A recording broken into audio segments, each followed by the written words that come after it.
merekomendasikan. Siapa yang merekomendasikan? Orang yang merekomendasikan itu adalah jujur merekomendasikan. Betul-betul karena agama, alasan agama dia merekomendasikannya, atau karena ada nafsu syahwat juga ikut serta sekali di situ. Masya Allah. Karena dua saja dalam hati manusia itu. Kalau tidak ada iman, dalam hatinya hawa nafsu lah yang menguasai.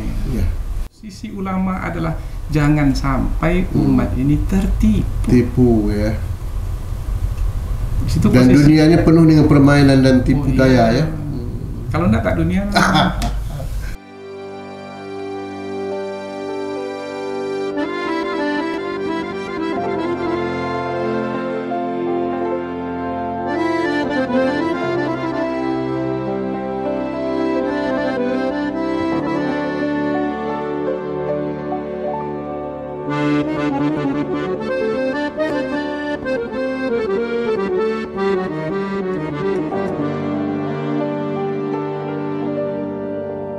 Assalamualaikum warahmatullahi wabarakatuh.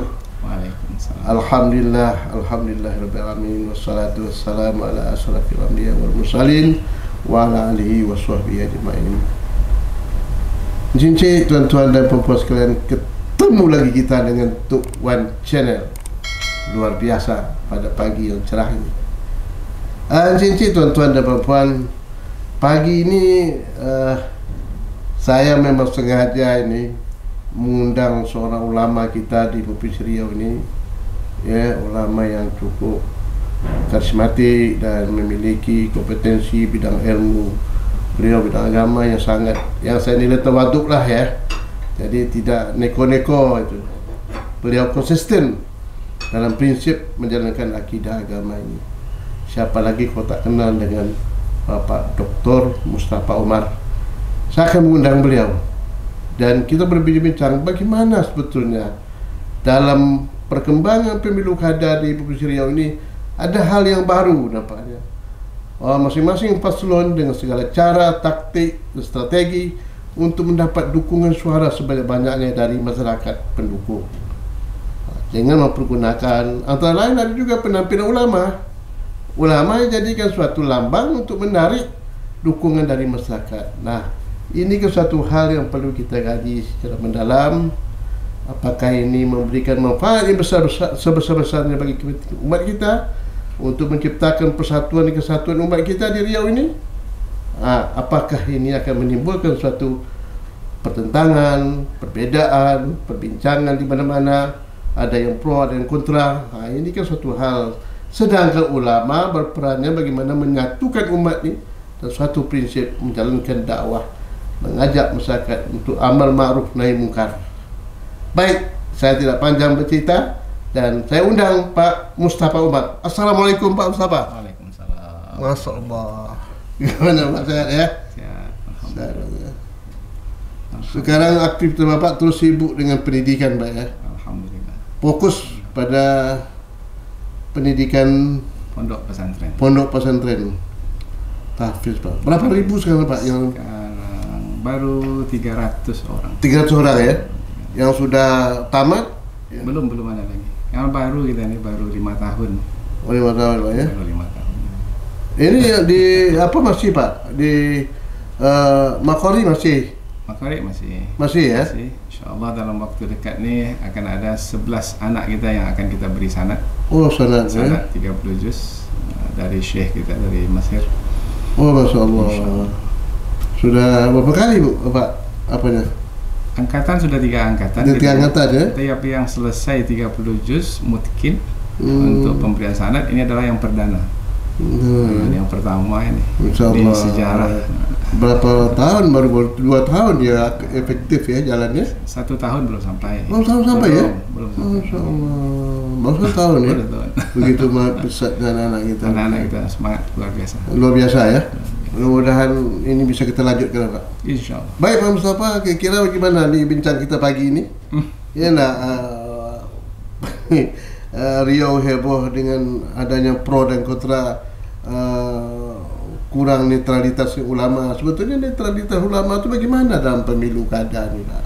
Pemilu pada umumnya itu ya? Nah, ini cuba berikan suatu pandangan pemikiran. Terima kasih. Assalamualaikum warahmatullahi wabarakatuh. Waalaikumsalam warahmatullahi wabarakatuh. Tuan-tuan, puan-puan, saudara-saudari yang dirahmati Allah, wabil khusus Tuan bersedia untuk bersama di dalam Tuan Channel pada pagi hari ini. Mudah-mudahan insya-Allah pertemuan ini pertemuan yang dirahmati dan diberkahi oleh Allah Subhanahu wa taala. Saya terkesan dengan ada tagar kita di sini, cakap santun. Cakap santun dia. Kita ingin yang santun tuh. Iya. Karena yang santun itulah sebenarnya yang mendatangkan manfaat. Karena kalau cakap ke kiri ke kanan dan tak ada nilai, maka akan membuangkan masa, membuangkan tenaga, tidak bermanfaat ya. Tidak ada manfaat dan mungkin akan mendatangkan masalah. Masalah ya. Sementara kita sudah punya banyak masalah. Kita ingin bagaimana mengurangi atau menyelesaikan masalah, bukan menambah lagi masalah yang sudah banyak pada hari ini. Ada istilah terdengar di luar sana yang bagus sekali, jangan kita beternak masalah. Ya, betul, itu saya teringat betul Pak Penas Effendi. Itu istilah sangat bagus, luar biasa kan? Jangan beternak masalah. Iya. Karena kalau beternak nanti ada anak masalah. Iya. Nah, anak masalah kalau tidak diselesaikan dia akan beranak lagi, cucu masalah. Sampai seterusnya. Sampai seterusnya. Kalau udah beranak pinak, dia sudah berlambak masalah tuh, maka mungkin kita akan jadi sedih, kecewa, mungkin akan frustasi, kita tak nampak lagi jalan keluar nak menyelesaikan masalah. Masalah setiap saat ada saja masalah, karena selagi kita hidup di dunia ini pasti ada masalah.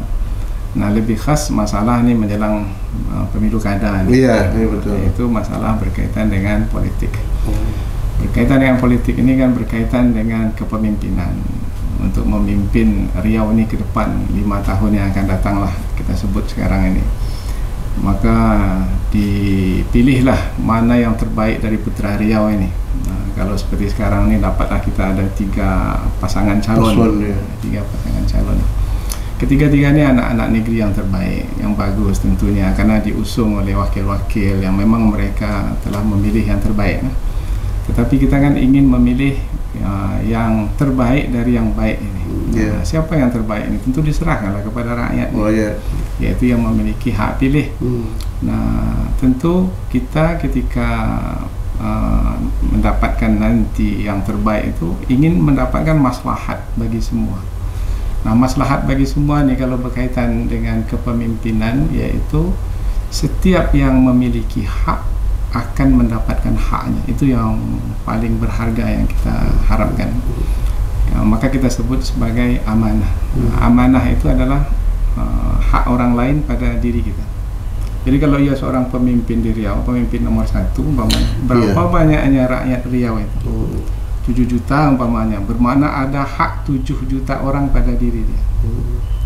Maka kalau dia sebagai orang yang amin, yang menjalankan amanah, yang bisa dipercaya, kita berikan kepercayaan kepadanya, dia akan berikan hak yang 7 juta itu kepada yang 7 juta, bukan kepada sebahagian orang yang ia suka, apalagi kepada diri dia sendiri. Nah, karena kita dengar dengan istilah orang awam sekarang, hak dia, hak dia, hak orang, hak dia juga. Kalau ini namanya mencuri, ini namanya korupsi namanya. Akhirnya melakukan kezaliman, sehingga keadilan bagi seluruh rakyat itu tak dapat. Nah, disebabkan karena ada ketamakan di situ, karena ada harta benda di situ, dan manusia pula memiliki hawa nafsu untuk menginginkan harta itu sebanyak-banyaknya, dalam waktu yang sesingkat-singkat, dengan cara yang semudah-mudahnya. Akhirnya maka manusia menjadi ganas, manusia menjadi keras, manusia menjadi buas. Nah, siapa yang berperan untuk menenangkan suasana yang seperti ini? Nah, maka tentu kita kembali kepada orang yang menyirami orang yang sedang berlaga ini, atau yang sedang berlomba ini, dengan siraman rohani. Siraman rohani ini siraman yang mengingatkan kepada Allah Ta'ala dulu, baru tentang kita, siapa kita ini. Yang mengingatkan tentang akhirat dulu, baru tentang dunia ini. yang mengingatkan tentang apa yang kita buat di dunia ini tidak sampai di sini. Kita akan akan bertanggungjawabkan di hadapan Allah. Satu patah kata saja yang kita keluarkan. Umpamanya sekarang ini kan janji-janji, karena sekarang ini kan mau mengambil suara dari rakyat sebanyak-banyaknya supaya ia dipilih. Nah, ketika itu maka supaya orang memilih dia, maka dia pun berjanji. Sementara dalam Islam janji itu berat sekali. Jadi setiap kata yang kita katakan, kemudian kita tahu bahwasanya kita tak mampu melakukannya, kemudian kita lakukan juga dengan harapan orang akan memilih kita, maka satu kata itu akan kita pertanggungjawabkan di hadapan Allah. Wa ma yalfidhu min qaulin illa ladaihi raqibun atid. Tidak ada satu patah kata pun yang diucapkan melainkan ada raqib dan atid. Nah, di mana posisi ulama? Posisi ulama itu menyirami hati yang mungkin keras, ganas, buas, yang mungkin main sikut, main terjang, main himpit, main pukul, mengeluarkan kata-kata kasar. Itu kita jumpai sekarang. Karena terlalu bergairah dengan dunia ini. Dan sejarah masa lalu itu sudah banyak kita jumpai seperti itu. Maka kalau tidak adalah setawar sedingin dari ulama. Nah, siapa ulama itu? Ulama itu pastilah yang memang memiliki nilai untuk menawarkan dan mendinginkan. Kalau dia pula berperan untuk memanas-manaskan umpamanya, maka tak jadilah ulama pada posisinya sebagai ulama. Karena ulama ini adalah orang yang memiliki rasa takut kepada Allah Subhanahu wa taala. Innama yakhshallah min ibadihi ulama. Jadi kata khasyah itu yang dimiliki oleh para ulama. Maka ulama takut kepada umat yang dia bawa ini. Jangan sampai umat ini bergaduh, jangan sampai umat ini putus silaturahim, jangan sampai umat ini hanya karena pesta politik yang hanya beberapa waktu yang singkat ini kemudian berakibat kepada padahnya, mudaratnya berjangka panjang bagi umat ini. Nah, di situ posisi ulama sebenarnya, dan itu lebih berharga dari ulama itu daripada membawa kepada pesan-pesan yang bisa memicu persoalan yang lebih buruk akibatnya dan kita menanggung deritanya. Nah, kemudian sikit Pak, kan segitu arti menjaga persatuan, keutuhan, jangan terpecah itu Nah, kita tahu bagaimanapun itu tak bisa dibantah, dan para pakar politik mengatakan bahwa pemilu maupun pemilu kada itu penuh dengan trik-trik money politik. Kalau pemilu dengan permainan money politik dan sebagainya itu, dan ulama dalam hal ini berada dalam kondisi yang demikian itu, bagaimana dia mencegahkan itu Pak, bahwa jangan terjadi yang tadi kata Pak kan, kau sudah saling menyogok untuk kepentingan hawa nafsu tadi, jabatan itu kan dan ini bagaimanapun pasti terjadi gitu. Karena money politik ini istilah sekarang tuh, pemilu sekarang ini semua kan nilainya dengan uang semua kali. Ini Pak.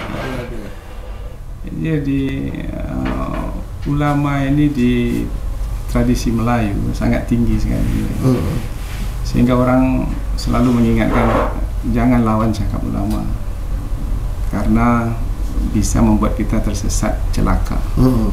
Apa sebab? Sebab posisi ulama itu, karena dalam hadis Nabi, al ulama warasatul anbiya.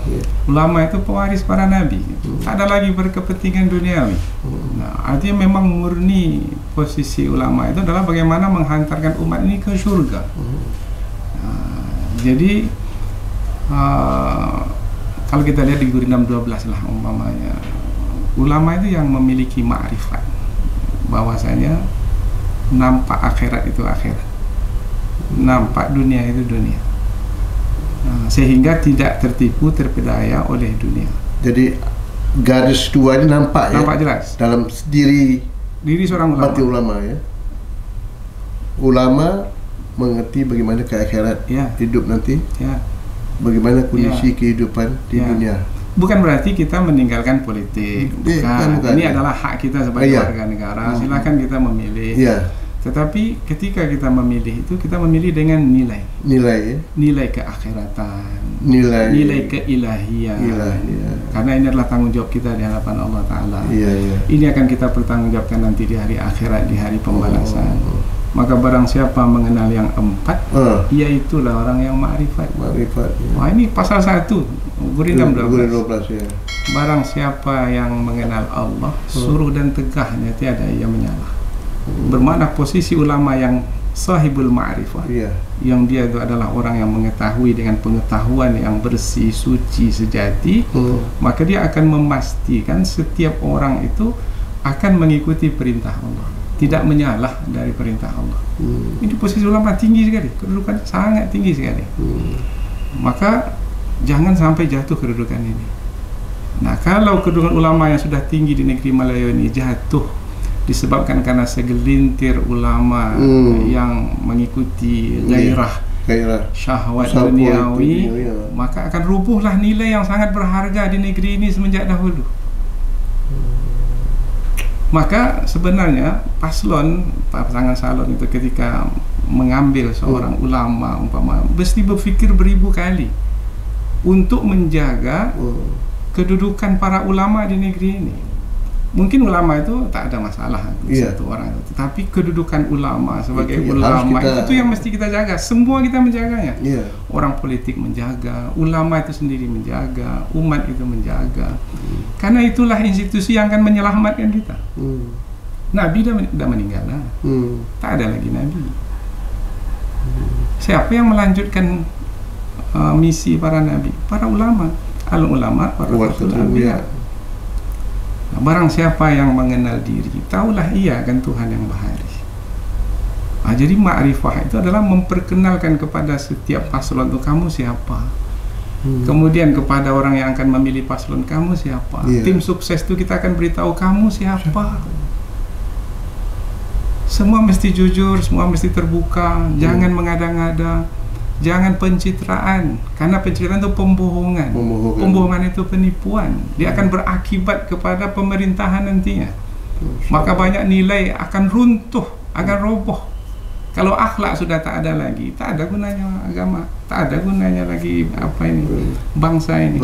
Innamal umamul akhlaqu ma baqiyat fa inhum dhahabat akhlaquhum dhahabu. Siapa yang akan menjaga akhlak ini? Karena akhlak ini sebenarnya tonggak sebenarnya dari bangsa ini. Maka apabila ke sini kita pergi, maka para ulama itu mesti prihatin dengan keadaan-keadaan yang bisa menjejaskan nilai-nilai yang selama ini sudah tersanjung di negeri Melayu. Nah, itu yang mungkin. Barang siapa mengenal dunia tahulah ya barang yang terpedaya. Barang siapa mengenal akhirat, tahulah ia dunia ini mudarat. Masya Allah. Siapa yang akan membawa makrifat ini kepada 7 juta warga Riau ini, kepada semua tanpa terkecuali? Itu pertanyaan dari kita semua. Maka semua kita menjaga. Mungkin paslon ini melihat seorang ulama itu punya popularitas. Jangan sampai karena kita ingin mendapatkan suara, kita manfaatkan popularitasnya itu. Kemudian di sana ada yang lebih berharga dari popularitasnya, itu nilainya sebagai seorang ulama. Dan bisa saja seorang ulama tergadai nilai. Masya Allah. Disebabkan karena orang berminat dengan popularitasnya, maka berlakulah transaksi antara yang berminat dengan popularitas dengan dia yang menjual popularitas. Kalau ini berlaku, inilah malapetaka, bencana. Maka mesti ada bayan sebenarnya. Umpamanya dari lembaga adat Melayu Riau, berikan al-bayan, berikan penjelasan. Suasana kita sekarang ini memang suasana panas lah, milu kada ini. Tetapi meskipun suasana panas, jiwa kita mesti bersih. Pikiran kita mesti jernih. Kita tidak boleh mengorbankan nilai. Nah, semua mesti kita jaga. Wahyu-wahyu Allah, Al-Quran, hadis kita jaga. Tunjuk aja di negeri Melayu yang sudah bagus kita jaga. Nah, jangan sampai hanya karena gairah dan syahwat. politik yang tak seberapa itu, kita korbankan rumah besar kita yang selama ini kita bernaung di dalamnya, yang sudah berpuluh beratus tahun namanya dari temurun. Nah, siapa yang akan memberi petua-petua seperti ini? Pastilah kalau seorang itu tim sukses, pastilah dia akan kepada calon yang dia pilih. Iya, betul. Nah, kita tak menafikan hak politik seseorang, umpamanya dia sekarang nih dia punya hak politik. Dia punya hak politik, silakan memilih satu. Kalau dahulu kan paslon itu akan mencari suara untuk diraih itu melalui siapa yang populer. Dulu yang populer adalah umpamanya artis, maka dipanggil artis, buatlah konser. Dengan popularitas artis itu diharapkan orang berkumpul ramai, kemudian pilihlah fulan. Dan sekarang bukan artis, Pak, ulama. Bukan artis, tapi ulama yang nilainya sangat tinggi, sakral sekali. Nah, apakah kita betul-betul telah berhasil dan maksimal dalam menjaga nilai-nilai itu selama ini? Dan kita tak perlu risau lagi ke depan, atau kita lihat mungkin suasana semakin heboh, semakin rumit, semakin menyedihkan. Kalau sudah berantakan seperti ini, siapa yang akan menyelesaikan nanti? Nah, itu yang perlu. Itu ya. Nah, itu mungkin terakhir Pak Musapa ya. Kira-kira bagaimana menyadarkan umat, Pak? Ini kan umat kita ini kan boleh katakan fanatismenya tinggi kadang-kadang pada seseorang itu ya. Bagaimana memberikan suatu pencerahan bahwa itu semua tidak menjadi ukuran. Yang ukuran itu oleh masyarakat hendaknya pemimpin yang benar, pemimpin yang punya akhlak tadi, apalagi pemimpin yang sudah punya track record, yang sudah pengalaman, yang sudah teruji, apalagi dari segi menjalankan perintah agama. Itu bagaimana masyarakat bisa memahami itu? Ya, pertama siapa nanti yang akan dipilih menjadi pemimpin? Iya, itu. Karena mereka yang akan menjalankan kepemimpinan itu. Maka untuk tidak salah memilih, cari tahu trik recordnya seperti apa. Seperti apa yang telah dia lakukan selama ini. Kalau dalam pandangan saya lebih penting lagi bukan apa yang dia lakukan, apa perangainya, tingkah lakunya, akhlak. Ya, Masya Allah. Itu nomor satu. Karena Rasulullah itu menjadi pemimpin itu ya adalah karena akhlaknya. Ya. Karena pemimpin disebut pemimpin, imam adalah liyu'tamma bihi, untuk diikuti. Kalau yang diikuti bermasalah, macam mana kita? Ini kan pemimpin, Pak ya. Pemimpin provinsi yang menjadi ikutan dan panutan. Tentu dengan contoh teladan yang bisa ditiru. Baik segi ibadahnya, kemudian dari segi pemikirannya. Kemudian kalau ada yang merekomendasikan umpamanya paslon itu, maka yang merekomendasikan ini mesti dicari tahu pula akhlaknya itu. Seperti apa pula akhlaknya? Kalau akhlaknya bermasalah, maka sama aja lah 2 kali 5 aja lah dia dengan. Iya. Dan ini membawa pengaruh juga kan, dia sendiri yang menima akibatnya. Maka kita yang awam ini mesti cari tahu pasti. Gitu ya. Kalau ada yang merekomendasikan, siapa yang merekomendasikan? Orang yang merekomendasikan itu adalah jujur merekomendasikan.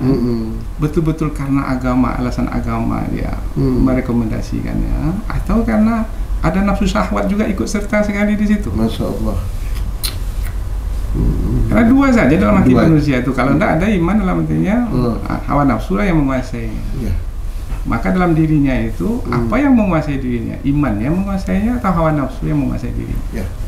Wa amma man khafa maqama rabbahu wa nahan nafsa 'anil hawa fa innal jannata hiyal ma'wa. Kita kan itu mau kita tuju. Kita mau mati semua. Kullu nafsin dha'iqatul maut. Setiap manusia pasti akan mati. Setelah Allah menerangkan tentang setiap pasti akan mati, Allah menerangkan balasan.